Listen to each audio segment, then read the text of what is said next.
حضرت سلطان العارفین سلطان باہو رحمت اللہ علیہ آپ کی خدمت میں ایک شخص آیا اور کہنے لگا کہ حضرت یہ بتائیں کہ میں بہت مشکلوں میں گرا ہوں، بہت پریشان ہوں، کیا قرآن سے کوئی ایسا بھی حل ہے کہ مجھے کچھ کلمات بتائے جائیں، میری یہ مشکلیں دور ہو جائیں، میری یہ پریشانی دور ہو جائیں؟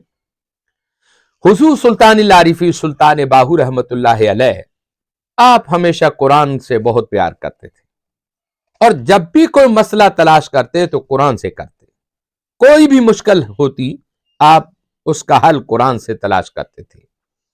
آج بھی ہمارے معاشرے کے اندر ہم قرآن پاک کو اپنے سینے سے لگا لیں اور قرآن سے دوستی لگا لیں تو یقیناً ہماری پریشانیاں ختم ہو سکتی ہیں۔ آئیں حضرت سلطان العارفین سلطان باہو رحمت اللہ علیہ نے دو چیزیں بتائیں۔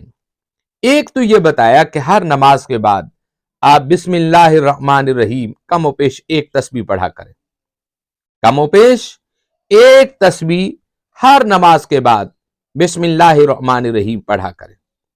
یہ ایک آپ نے بڑا خوبصورت نادر تحفہ اپنے آقا کی امت کو دیا، حضور علیہ السلام کے غلاموں کو دیا۔ فرمایا کہ اگر تم یہ چاہتے ہو کہ تمہاری مشکلیں حل ہو جائیں، تم ہر نماز کے بعد بسم اللہ الرحمن الرحیم اس کو کثرت سے پڑھا کرو۔ اگر کثرت سے نہیں پڑھ سکتے، کم و پیش ایک تسبیح لازماً پڑھا کرو۔